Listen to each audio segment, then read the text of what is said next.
இறைமகன் இயேசு கிறிஸ்துவில் மிகவும் பிரியமான சகோதர சகோதரிகளே, நண்பர்களே, பெற்றோரே, பெரியோரே, குழந்தைகளே, இந்த நாளை தந்து நம்மை ஆண்டவர் ஆசீர்வதிக்கின்றார். அன்பு தெய்வமே, உம்மை போற்றுகின்றோம், உம்மை புகழ்கின்றோம், உமக்கு நன்றி கூறுகின்றோம். இந்த அதிகாலை வேளையிலே நீர் எங்களோடு இருக்கின்றீர், எங்களோடு வாசம் செய்கின்றீர். உம்முடைய உடனிருப்பை நாங்கள் உணர்கின்றோம். எங்களை இந்த நாளிலே ஆசீர்வதியும், வழி நடத்தும். உம்முடைய திருவுளப்படி எங்களை வழி நடத்தும். உம்முடைய அருட்கரம் எங்களோடு இருக்கட்டும். இந்த நாளில் நாங்கள் மகிழ்ச்சியோடு பயணம் செய்கின்றவர்களாக எங்களை மாற்றும். எங்களுடைய குடும்பத்தை, பிள்ளைகளை, எங்களுடைய தலைமுறையை ஆசீர்வதியும். ஆம். அன்புமிக்கவர்களே, இந்த நாளிலே நாம் தியானிப்பதற்காக எடுத்துக்கொண்ட இறைவார்த்தை திருப்பாடல்கள் 116 8வது இறைவார்த்தை. என் உயிரை சாவினின்று விடுவித்தார், என் கண் கலங்காதபடியும் என் கால் இடராதபடியும் செய்தார். நமது வாழ்க்கையில் இடறிய நாட்கள் பல உண்டு.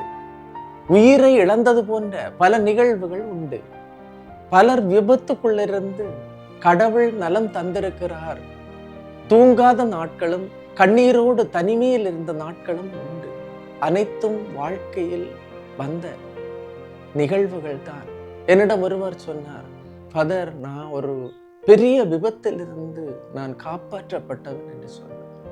அதாவது ஒரு இடத்திற்கு சென்று திரும்பும் போது ஒரு லாரி வந்து அவருடைய அந்த காரை இடித்து அவர் அந்த காரின் உள்ளால் நசுங்கிய நிலையில், அதாவது கார் நசுங்கியது, எல்லாரும் நினைத்தார்கள் நான் இறந்து போனேன் என்று நினைத்தார்கள். ஆனால் அந்த காரினுடைய அடியிலே நான் எந்த ஒரு ஆபத்துமின்றி நான் இருந்தேன் என்று சொன்னார். அன்புமிக்கவர்களே, என் உயிரை சாவினின்று விடுவித்தார் கடவுள். கடவுள் என் பக்கம் இருக்க நான் எதற்கு அஞ்ச வேண்டும்? அவரில் நம்பிக்கை கொண்டு என் உயிர் சாகாமல் இருக்க வேண்டும். என் உயிர் நித்தியத்துக்கும் அழிந்து போகாமல் இருக்க வேண்டும். இதற்கு கடவுளின் கரம் தேவை.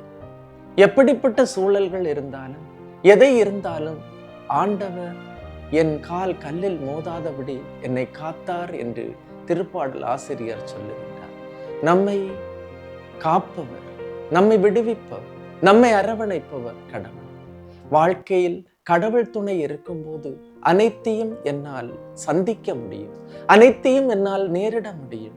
எனவே இன்றைய நாளிலே இந்த இறைவார்த்தையின் அபிஷேகத்தை, ஆற்றலை கேட்போம். என் உயிரை கடவுள் சாவினின்று விடுவித்தார், என் கண் கலங்காதபடியும் என் கால் இடராதபடியும் அவரே என்னை காத்து கொண்டார் என்று இந்த நாளிலே நாம் கடவுளிடம் கேட்போம். இந்த இறைவார்த்தையின் அபிஷேகம் நம்மை நிறைக்கட்டும்.